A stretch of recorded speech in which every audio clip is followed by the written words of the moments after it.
சத்துணவு மையங்கள்ல காலியா இருக்கிற பணியிடங்கள நிரப்ப அறிவிப்பு வெளியாயிருக்கு. அந்த அறிவிப்புல என்னென்ன டீடைல்ஸ் வந்து குடுத்துருக்காங்கன்னு சொல்லிட்டு டீடைலா நம்ம இந்த வீடியோல பார்க்கலாம். நம்மளுடைய யூடியூப் சேனல்ல அரசு வேலைவாய்ப்பு மற்றும் அரசு திட்டங்களுக்கான தகவல்களை ரெகுலரா அப்டேட் பண்ணிட்டு வரோம். மறக்காம நம்மளுடைய யூடியூப் சேனலை சப்ஸ்கிரைப் பண்ணுங்க. டிஸ்கிரிப்ஷன்ல கொடுத்துருக்க வாட்ஸ்அப் குரூப் லிங்க் மற்றும் டெலிகிராம் லிங்கையும் கிளிக் பண்ணி நமது அரசு வேலைவாய்ப்புக்குள்ள மறக்காம நீங்க. மேலும் டிஸ்கிரிப்ஷன்ல ஒரு லிங்க் வந்து கொடுத்துருக்கேன். அதில் வந்து பார்த்தீங்கன்னா லேட்டஸ்ட் கவர்மெண்ட் ஜாப்ஸ் என்னென்னலாம் வந்து அப்டேட் ஆகுதோ அந்த லிங்கை நீங்கள் கிளிக் பண்ணி லேட்டஸ்ட் கவர்மெண்ட் ஜாப்ஸ் வந்து நீங்கள் வந்து பார்க்கலாம். மேலும் நீங்கள் வந்து அந்த கவர்மெண்ட் ஜாப்ஸ்க்கு வந்து அப்ளை பண்ணலாம்.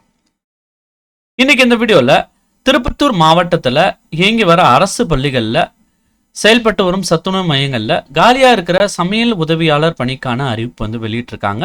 அந்த அறிவிப்பு படி வந்து பார்த்தீங்கன்னா 4 காலி பணியிடங்கள் இருக்கிறதா வந்து தெரிவிச்சிருக்காங்க. இந்த பணியை பொறுத்த வரைக்கும் வந்து பார்த்தீங்கன்னா சேலரி வந்து 3000 வந்து ஃபிக்ஸ் பண்ணியிருக்காங்க. 1 இயர் முடிஞ்ச அப்புறம் வந்து பார்த்தீங்கன்னா 3000லேருந்து 9000 வரைக்கும் சேலரி வந்து ஃபிக்ஸ் பண்ணியிருக்காங்க. இந்த பணிக்கான ஏஜ் லிமிட் வந்து பார்த்தீங்கன்னா 21 வயசுலேருந்து 40 வயசுக்குள்ளே வந்து இருக்கணும். குறிப்பாக இந்த பணிக்கு வந்து பார்த்தீங்கன்னா பெண்கள் வரைக்கும் தான் வந்து அப்ளை பண்ணணும்னு வந்து சொல்லியிருக்காங்க. ஏஜ் லிமிட் பொறுத்த வரைக்கும் வந்து பார்த்தீங்கன்னா ரிலாக்ஸேஷனும் இதில் வந்து மென்ஷன் பண்ணியிருக்காங்க. 21 வயது முதல் 40 வயது வரை பொது மற்றும் தாழ்த்தப்பட்டோர், 18 முதல் 40 வயது வரை பழங்குடியினர், 20 வயது முதல் 40 வயது வரை விதவை, கணவரால் கைவிடப்பட்டவர்னு சொல்லிட்டு ஏஜில் வந்து பார்த்தீங்கன்னா இந்த ரிலாக்ஸேஷன் வந்து கொடுத்துருக்காங்க. குறைஞ்சபட்ச கல்வி தகுதி வந்து பார்த்தீங்கன்னா 10th பாஸ் பண்ணிருக்கணும், இல்லை ஃபெயில் ஆகி கூட இருக்கலாம்னு வந்து சொல்லியிருக்காங்க. தமிழ் சரளமாக பேச தெரிந்திருக்க வேண்டும்னு வந்து தெரிவிச்சிருக்காங்க.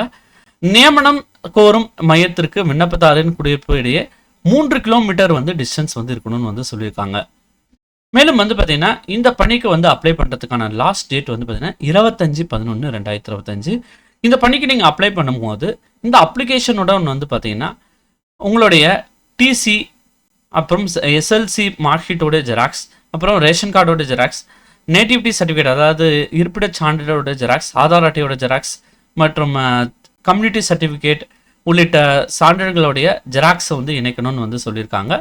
மேலும் இந்த பணிக்கு நீங்கள் அப்ளை பண்ணுறதுக்கான லாஸ்ட் டேட் வந்து பார்த்தீங்கன்னா 25/11/2025. மறக்காமல் இந்த பணிக்கு நீங்கள் வந்து அப்ளை பண்ணுங்கள். மேலும் இது குறித்த தகவல்களுக்கு கீழே டிஸ்கிரிப்ஷனில் அப்ளிகேஷன் லிங்க் கொடுத்துருக்கேன். அந்த லிங்கை கிளிக் பண்ணி நீங்கள் வந்து அப்ளை பண்ணலாம். மேலும் இது போன்ற தமிழ்நாடு அரசு வேலைவாய்ப்பு மற்றும் மத்திய அரசு வேலைவாய்ப்புக்கு மறக்காமல் நம்மளுடைய யூடியூப் சேனலை வந்து சப்ஸ்கிரைப் பண்ணுங்கள். தேங்க்ஸ் ஃபார் வாட்சிங் திஸ் வீடியோ.